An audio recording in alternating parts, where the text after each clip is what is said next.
Üha rohkem noori tüdrukuid hakkab rääkima oma hirmust migrantmeeste ees.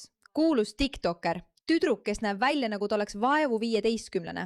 Inimesed hakkavad rääkima, sest nad mõistavad, et hirmu sees elamine ei ole normaalne. Ma pean ütlema, et olen kõigega nõus, mida ta ütleb. Inimesed kommenteerivad pidevalt minu postitusi öeldes, sa oled nii islamofoobne. Jah, ma olen, sest see hirmutab mind. See oli Iraan 70-ndatel, enne kui islam võimust võttis. See on Iraan praegu. Tahad veel ühe teha? See oli Afganistan enne kui islam võimust võttis. See on Afganistan praegu. Liibanon siis ja nüüd. Euroopa siis ja nüüd. Michigan siis ja nüüd. Jah, see tegelikult tõesti hirmutab mind.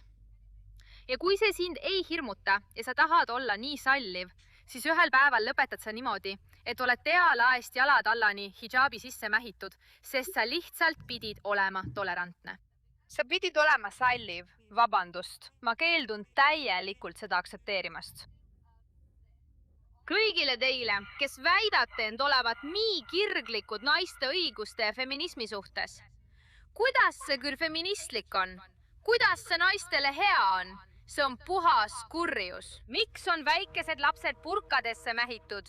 Miks? Sest väidetavalt on see õige, et mehi mitte ahvatleda. Pedofiilid, perverdid. Just sellised need mehed ongi. Kui neid ahvatlevad väikesed lapsed, siis nad ongi pedofiilid ja perverdid. Sest nende religioon lubab neil abielluda nii noorte tüdrukutega kui 9-aastased.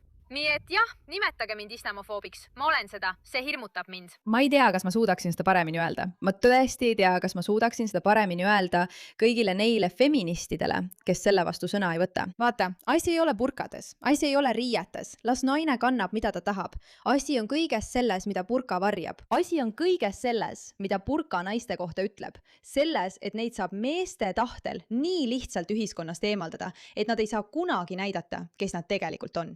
Ja see kandub edasi ka kõigesse muusse. Kui sa vaatad ühiskondi, kus naised peavad burkasid kandma, see pole ainult riietus. See puudutab kõike nende elustiili juures, keda nad tohivad abielluda, kuhu nad tohivad minna, millist haridust nad tohivad saada, kelle või mille kohta nad tohivad sõna võtta, kas nad üldse tohivad sõna võtta. Kõik need asjad võetakse neilt ära. See on peaaegu nagu metafoor. Naine lihtsalt kaob tühjusesse maailma, kus mees näeb midagi, mis meenutab prügikotti ja mis ei ole ahvatlev. Seega on see justkui aktsepteeritav. See on nii alandav, see on nii demoraliseeriv, see on täiesti vastuvõetamatu.